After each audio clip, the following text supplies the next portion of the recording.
Estão bem? Sim.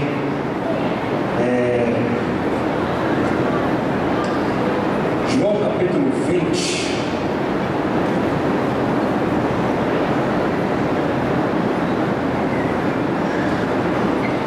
E só para a gente,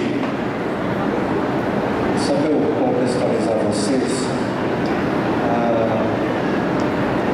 a gente acabou de completar 2 anos. Eu e minha casa, a gente se mudou do Piauí, um ponto chamado Missionário. A princípio foi para expandir o trabalho que nós temos em São Paulo, que é o Livre Ser, um trabalho que busca resgatar crianças do risco social. E por risco social a gente está falando de orfandade, abuso, violência, abandono. E depois de 5 anos com esse trabalho em São Paulo, esse trabalho continua firme e forte na graça do Senhor ali. A gente entendeu que era tempo de expandirmos o trabalho. E encurtando a história, o Senhor enviou sinais, e esses sinais apontavam para o Piauí. E eu e a minha casa, faz 2 anos que nós temos residido lá. E fomos também por conta de uma realidade missionária, né? O estado do Piauí é o estado menos alcançado pelo Evangelho. Eu não sabia disso, foi quando a gente chegou lá que a gente entendeu para onde o Senhor havia nos enviado. E desde então nós temos buscado corresponder às necessidades locais. A questão da criança é um cenário muito triste, a questão da pobreza extrema, da falta de missionários e trabalhos missionários no sertão, não apenas no Piauí, mas de todo o sertão nordestino. E logo que nós chegamos ali, nós também nos deparamos com um mal que tem castigado a região por muito tempo, que é a seca, a falta de chuva, e isso traz alguns desdobramentos, como a pobreza extrema, a fome e a falta de acesso à água potável.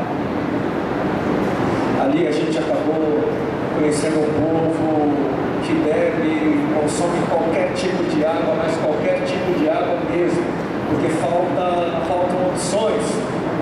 Ali a gente conheceu um povo que consome de uma água que, quando eu morava em São Paulo, eu não teria coragem de dar para o meu cachorro, ou muito menos lavar o meu carro, né? De tão fétida, contaminada, suja. E quando nós paramos para perceber, nós já estávamos envolvidos com esse trabalho que é missionário, né, que busca levar acesso à água potável a essas comunidades, a municípios inteiros que não têm saneamento básico, não têm acesso à água potável. E aproveitamos também para levar muito mais do que água, que é a água da vida, é o próprio Cristo Jesus. Mas, como eu disse, quando a gente percebeu, a gente já estava envolvido e o projeto Mais Água estava surgindo, como alguns de vocês já devem ter ouvido. Eu não sei quantos aqui já ouviram falar do projeto Mais Água. Poucas pessoas, uau! O projeto Mais Água nasceu para isso, para ser essa resposta do povo de Deus, essa resposta às pessoas do bem, diante daqueles que há muito tempo têm clamado. Dito isso, eu quero então começar a nossa leitura da palavra. João capítulo 20, a partir do versículo 19.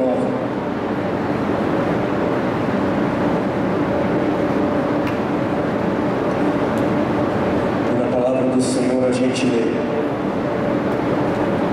Ao cair da tarde daquele primeiro dia da semana, estando os discípulos reunidos a portas trancadas por medo dos judeus, Jesus entrou, se pôs no meio deles e disse: Paz seja com vocês. Tendo dito isto, mostrou-lhes as mãos e o lado. Os discípulos alegraram-se quando viram o Senhor. Novamente Jesus disse: Paz seja com vocês. Assim como o Pai me enviou, eu os envio. E com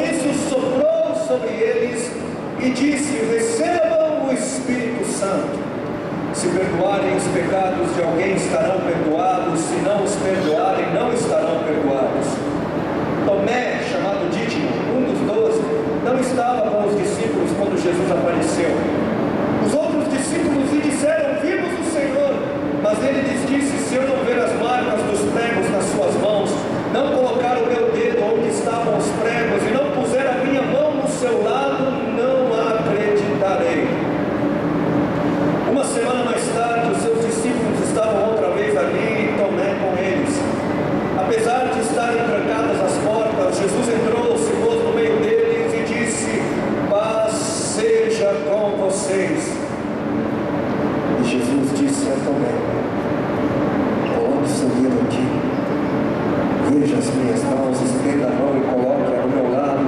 Pare de duvidar e creia.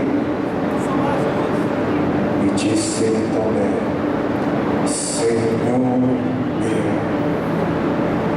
e Deus meu. Pai, obrigado, Senhor, por tuas palavras que são lâmpadas para os nossos pés, são luz para o nosso caminho. Obrigado, Senhor, porque o Senhor é o nosso bem. O Senhor é aquele que nos convence. Te pedimos, convence-nos nessa noite. Fala, Senhor, aos nossos corações, para que palavras humanas, para que conceitos possam virar algo eterno, possa ser algo que transforme não apenas as nossas vidas, mas a vida dos outros, para a glória do Teu nome, Senhor Jesus, assim oramos. Amém. Amém. Amém.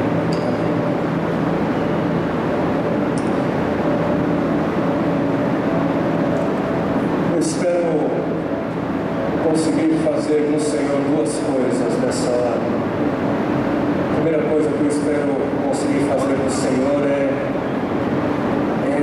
colocar em lugar de honra o caráter missionário da Igreja do Senhor, colocar em lugar de honra o caráter missionário da Igreja de Cristo, e fazendo isso eu espero que o Senhor faça haver um despertamento, que Ele desperte-nos ainda mais para aquilo que parece estar adormecido em alguns ambientes, em alguns contextos. E a segunda coisa que eu espero conseguir fazer no Senhor nessa noite é confirmar o chamado, é confirmar a vocação missionária dessa mesma Igreja de Cristo e ao mesmo tempo confirmar a vocação missionária de pessoas, de indivíduos aqui. Amém? Essa é a nossa agenda no Senhor, entre outras coisas. Porque não faz muito tempo eu ouvi falar de um triste episódio que aconteceu em uma de muitas igrejas no nosso Brasil. Um episódio que pode ser um indicador de que alguma coisa não está muito bem no quadro geral, ou pelo menos em alguns ambientes. E que episódio foi esse? Um grupo de missionários se apresentou ao pastor de uma grande igreja local, denominacional, e eles pediram ao pastor por uma oportunidade de poderem falar acerca de missões, de poderem falar acerca do que o Senhor estava fazendo no campo nesses dias. E esse pastor, por conta da idoneidade do testemunho desse grupo de missionários, ele se viu dizendo sim ao pedido deles, mas aí o que aconteceu na sequência, ninguém imaginou que fosse acontecer.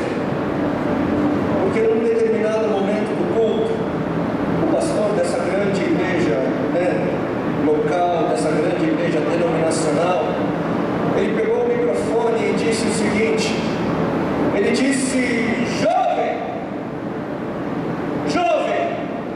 se você não quer ser juiz, se você não quer ser médico, advogado, empresário, olha, tem um pessoal ali querendo falar de missões com vocês. Passa lá depois, se você não quiser ser feliz. E foi mais ou menos assim o que ele disse. E obviamente o problema não foi o que ele disse, mas o como ele disse. O como? Porque foi como se a vocação missionária fosse uma vocação menos nobre. Foi como se o chamado missionário fosse um chamado menos importante. Porque afinal de contas, o que é que contribui o missionário? Afinal de contas, para que servem missões? Quem se beneficia com missões? Missões não traz retorno. Então que ela seja a última coisa que alguém deva considerar como vocação. Misericórdia.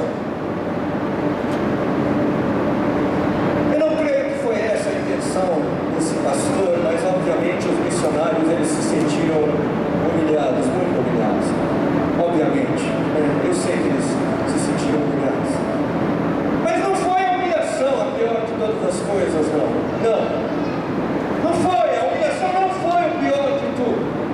O pior de tudo, sabe o que foi?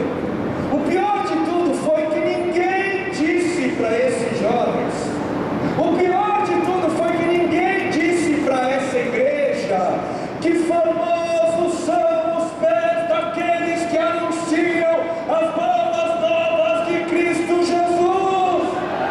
O pior que ninguém disse a eles que formosos são os pés, formosos são aqueles que vão, formosos são os enviados para anunciar as boas notícias do reino de Deus. Ninguém disse isso. E eu sei, a gente sabe que nem todo mundo é chamado para servir lá longe, no campo missionário, como a gente costuma dizer. A gente sabe que apesar de todos os cristãos serem chamados para o serviço, nem todos são chamados para o campo, lá longe. E o Senhor, Ele chama assim. Ele chama alguns para serem juízes, alguns para serem advogados, empresários, músicos, ajudantes, alguns para serem encarregados da limpeza urbana, da limpeza doméstica. Essas pessoas não devem se sentir culpadas por não estarem lá longe. Mas todos somos chamados para servir ao Senhor. Todos somos chamados para nos envolvermos com a missão de Deus na terra. Todos. E a missão de Deus na terra, ela é abrangente, mais abrangente. Ela alcança outras esferas. Mas apesar de ser abrangente, apesar de alcançar outras esferas, a missão de Deus na terra também inclui o envio de pessoas para outras regiões com o propósito de anunciar o Evangelho de Cristo Jesus. Também inclui.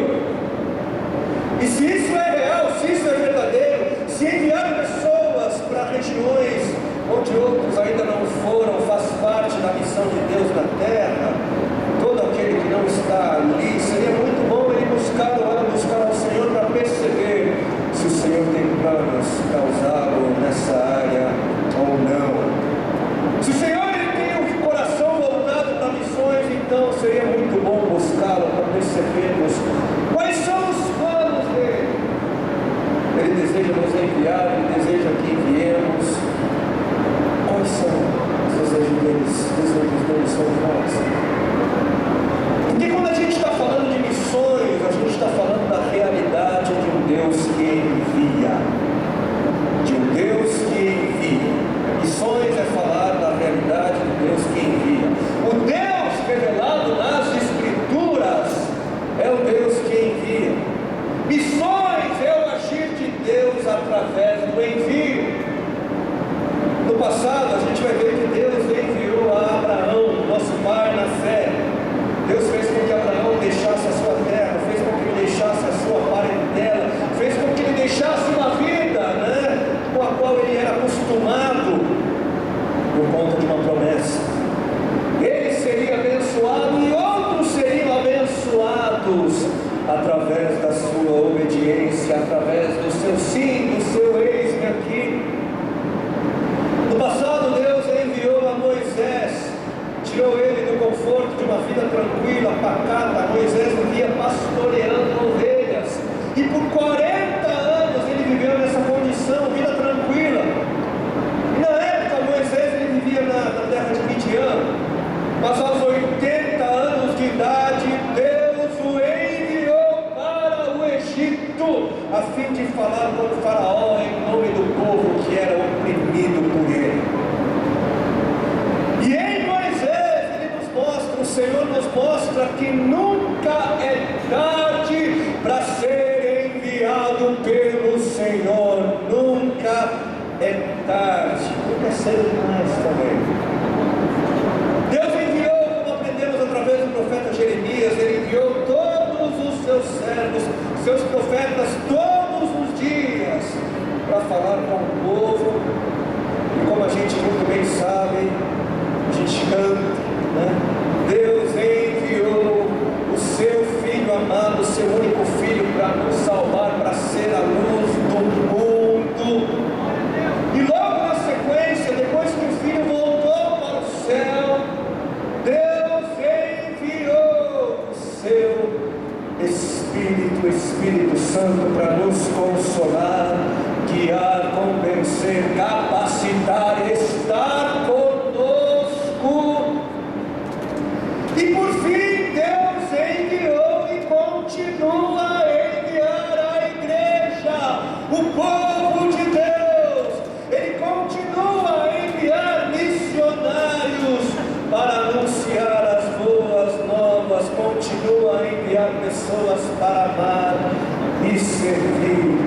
Amar e servir aqueles que estão perto, amar e servir aqueles que estão um pouco mais adiante, até os confins da terra. Até os confins da terra.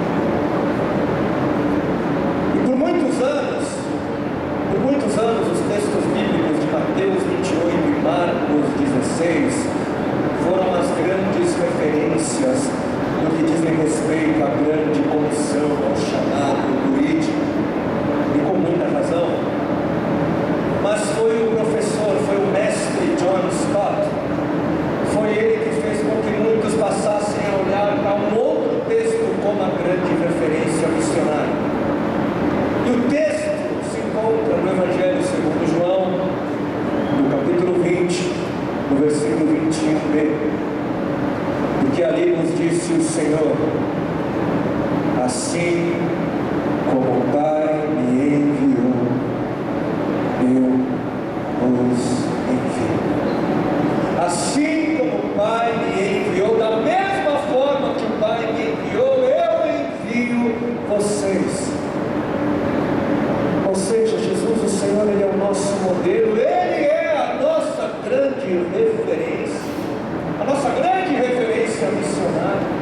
Olhar para Jesus, olhar para a vida de Jesus, é olhar para as intenções do coração do Pai ao enviá-lo. Olhar para o envio de Jesus é entender o como, é entender o porquê, é entender o caráter do envio. E voltando para o texto do início, a gente é capaz de enxergar algumas coisas um pouquinho melhor. O dia era o de domingo, é o primeiro dia da semana, e esse domingo foi o terceiro dia após a sexta-feira da paixão. Jesus, o Senhor, havia sido crucificado e morto na sexta passada, depois de uma armação por parte dos líderes religiosos em Jerusalém, e ao terceiro dia, no domingo, o Senhor ressuscitou. Mas quando Jesus foi preso e morto na sexta, todos os discípulos fugiram com medo de serem apanhados e condenados com ele. Todos ficaram apavorados, ficaram profundamente tristes, não paravam de chorar, como nos conta Marcos 16, e estavam cheios de incredulidade, cheios, tomados. Eles haviam criado toda uma expectativa ao redor de Jesus, mas quando ele foi preso e morto numa cruz, eles não entenderam, eles ficaram sem chão, eles ficaram sem esperanças e ficaram completamente tomados pelo medo. Medo da humilhação, medo da morte, carregados de um medo fruto da falta de fé. Estavam reunidos a portas trancadas, diz o texto, por conta do medo. O medo dos judeus. Mas Marcos 16, 9 e 10 vai nos contar que Jesus, o Senhor, Ele ressuscitou nesse exato domingo, no período da manhã, e apareceu primeiro a Maria Madalena. Ela foi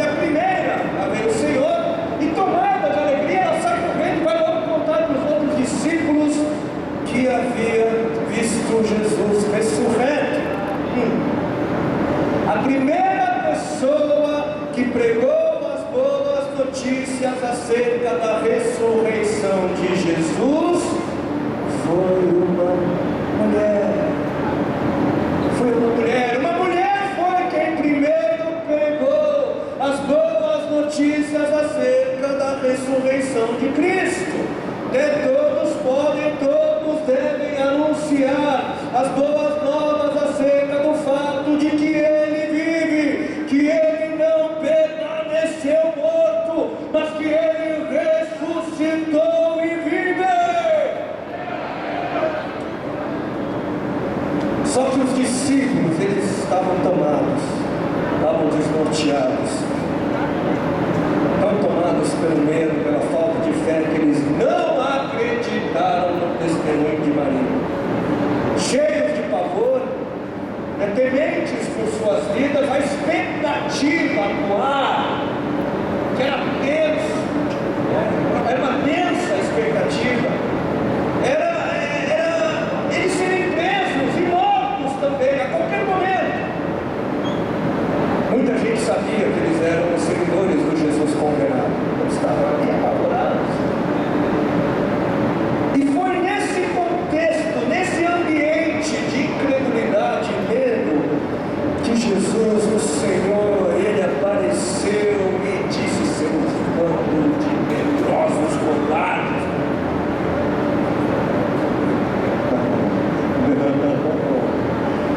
Foi nesse ambiente de medo e incredulidade, Jesus apareceu e disse: paz seja com vocês, paz seja com vocês, paz seja sobre corações incrédulos, paz seja sobre corações cheios de medo.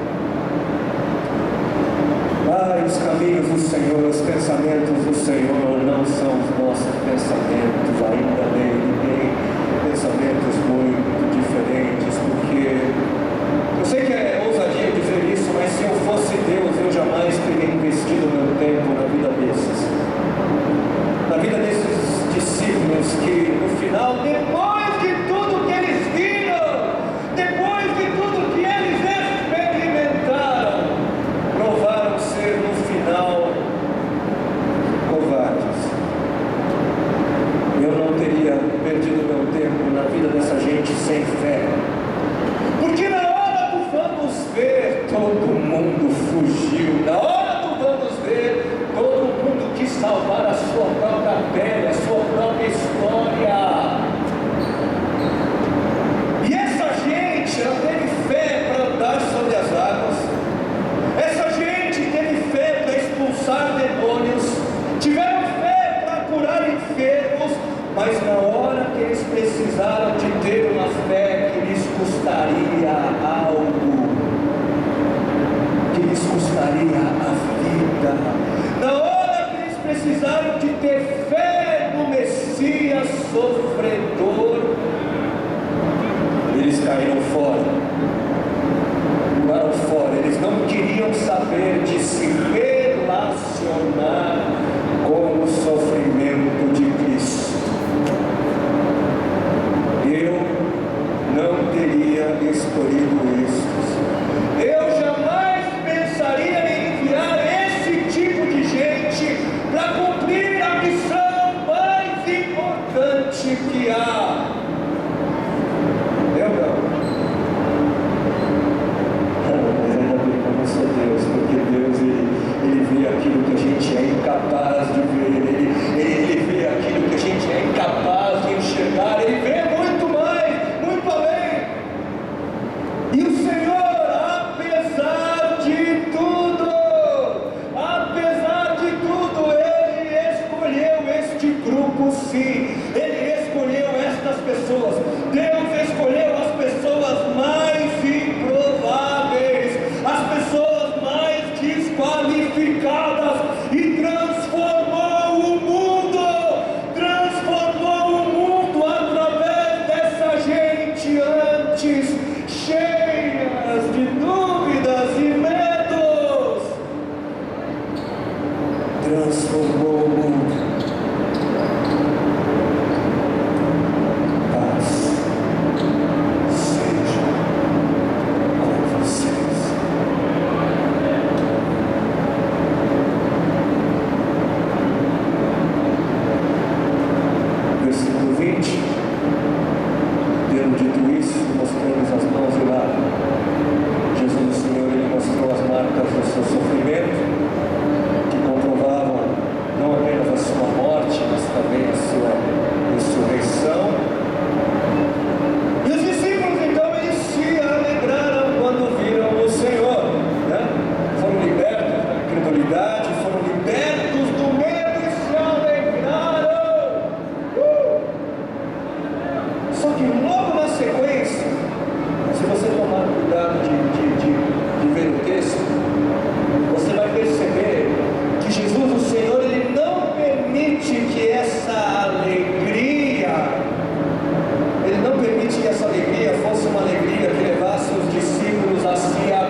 ser desfrutada como benefício próprio. Jesus não disse que ninguém montasse uma tenda ao redor da alegria, ao redor da paz. Porque no versículo seguinte, o Senhor ele vai logo dizer: como o Pai me enviou, eu os envio. Vão, ide, recebam a paz, mas levem a paz. Recebam a alegria, mas levem a alegria. Assim como o Pai me enviou, eu envio você. Continue aquilo que eu comecei. E recebam o Espírito Santo, recebam toda capacitação, porque Ele é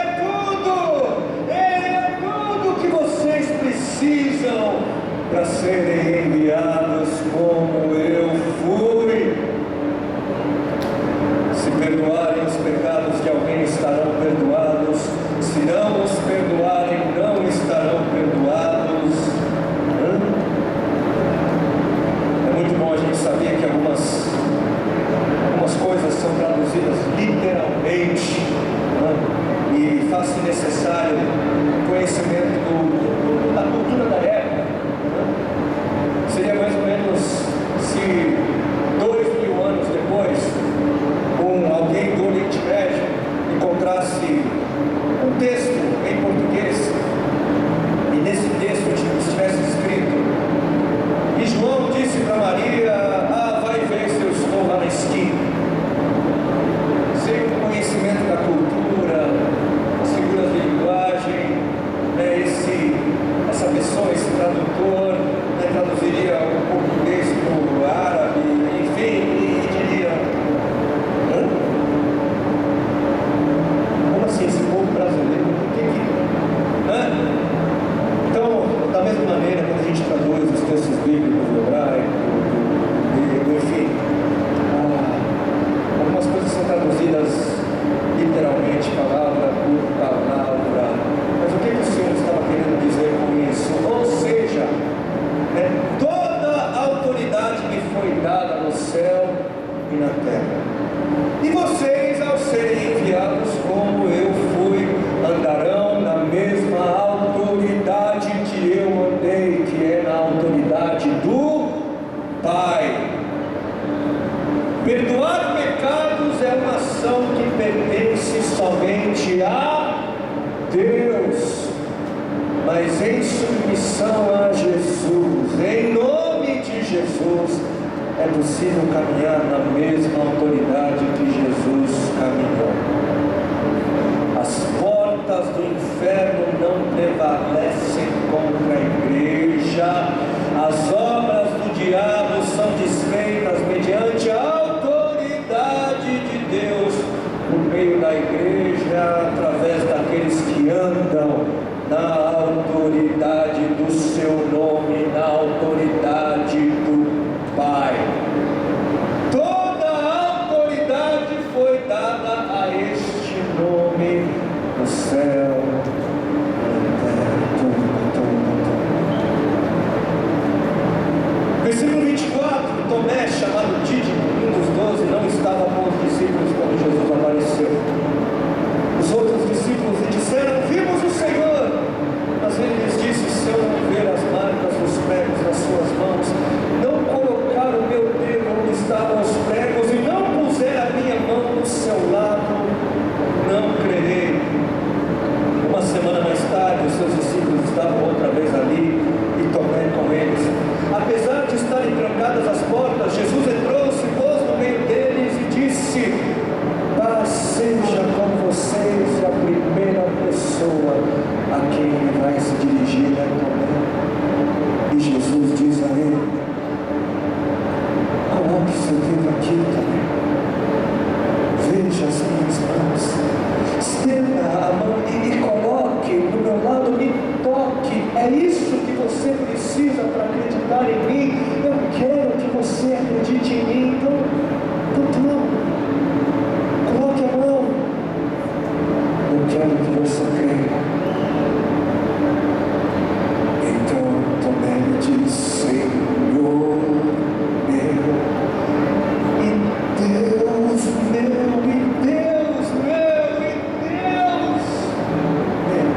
Santo.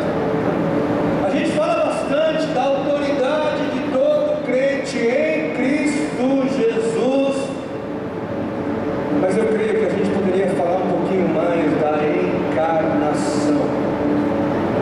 A gente poderia falar um pouquinho mais da encarnação como fator crucial na missão da igreja e como fator crucial em missões. Por quê?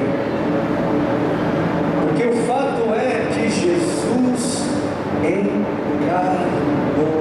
Jesus se fez carne, Deus se fez carne.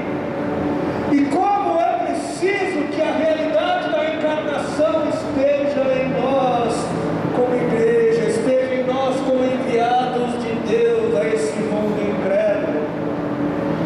A realidade da encarnação precisa ser vista em nós, precisa ser vista em nós.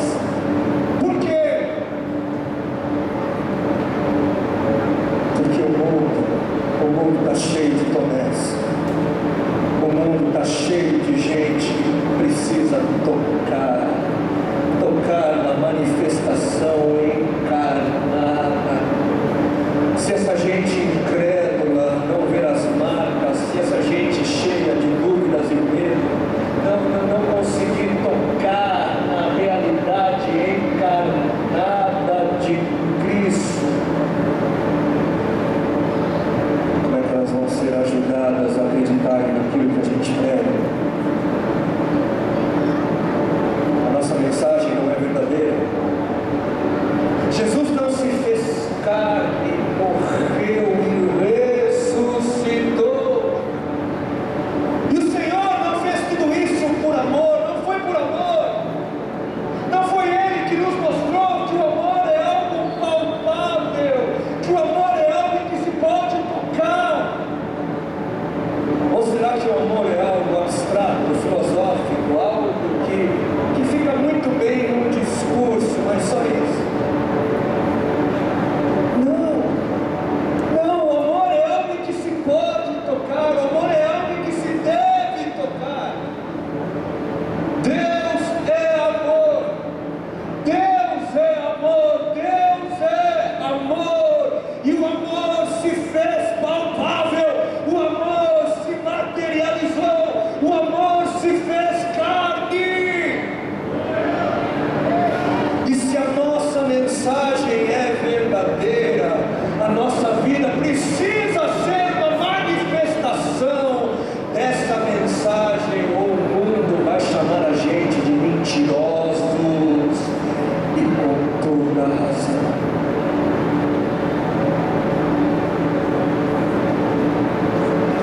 Mas o Senhor deseja. Jesus é aquele que quer que o mundo toque, Ele deseja tocar e ser tocado por essa gente que perdeu o chão, Ele deseja. Mas tem gente que não quer ser enviado como o Pai enviou Jesus. Tem gente que não quer enviar, não quer ir junto. Querem a alegria, querem a paz, mas não querem ser enviados, não querem relação com a missão. Querem fazer tendas ao redor da alegria, ao redor da paz, mas não querem relação com o Messias sofredor. Se esquecem que se a ressurreição aconteceu, é porque houve morte. E se houve morte, é porque houve sofrimento. E se houve sofrimento, é porque houve encarnação. O amor se fez palpável, tocável. Sem a encarnação não haveria sofrimento, sem sofrimento não haveria morte, e sem morte não haveria ressurreição. E a nossa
dois momentos. No primeiro momento, nós voltamos para a primeira comunidade, onde foi feita a primeira instalação de um sistema que purifica a água, que tira o sal da água. Vocês vão ouvir falar da palavra dessalinizador. O dessalinizador, ele faz isso, ele tira o sal da água. Existe água subterrânea em muitos lugares, mas por conta da falta de chuva, acontece um fenômeno, os sais se cristalizam e a água acaba ficando salobra, ou até mesmo salgada. As pessoas acabam até consumindo essa água, gerando toda uma sorte de mal-estar, de problema de saúde. E no segundo momento, nós vamos ser levados para Tanque de Sintra, uma outra comunidade, e ali naquele dia nós fazemos a instalação, se eu não me engano, acho que do quinto sistema, e depois nós retornamos. Tudo bem?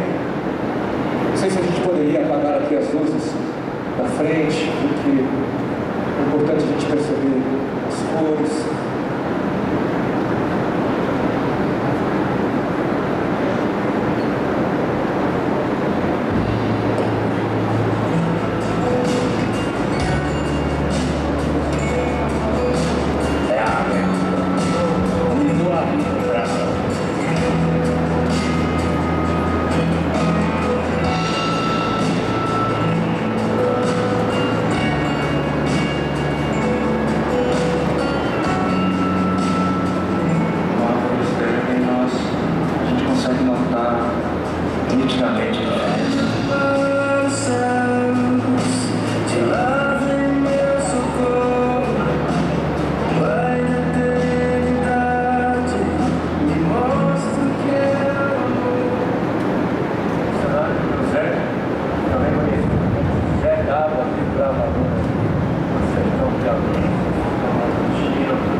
Essa casa do senhor, da comunidade da minha tia, tá com quê?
tomar. E aí, Dick, certo?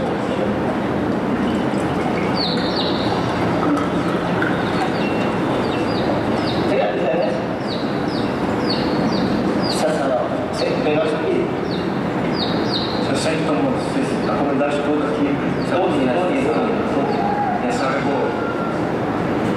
Fazer o quê, né? Mas quem estão assim? Se não tem nada. A gente vai fazer um teste com a água que a comunidade tem bebido. O que a gente vai fazer agora? Um ponto de vinho, né? Por exemplo, o teor de sal da água, um ponto de sal. Isso aqui é a comunidade está tomando hoje. Água de um barril bem distante. Acho que na verdade essa é a água mineral. Essa é a água mineral. Indica. A água mineral está com 89. Aí faz 89 vezes 0,64, vai estar com 60 milhões de sal. Isso é a normal. E a água que estão tomando hoje, ela está com 230 vezes 0,64, vai dar em 150 milhões de sal, 150 milhões de sal. Estão consumindo ali, permitido no máximo 100. No máximo 100. E fora que é demais, na conta, contaminada, água de barriga, então, possivelmente tem muitas pedras, muitas coisas. Quando chove, né, ela lava, ela no terreno vai ser barreira. E aí libera tudo, dá para férias de animais, tudo mais aí, tem essa água. Bom, a senhora, qual é o nome da senhora? Maria Brasil. Ana Maria, a senhora é daqui? Daqui de cima? Nascida e criada? Quanto tempo a senhora mora aqui? Eu nasci em 72, vou fazer 42, né? E a senhora tem quantos filhos? 4. Filha sua? Né? Ah, é neta. Ela tem um ano.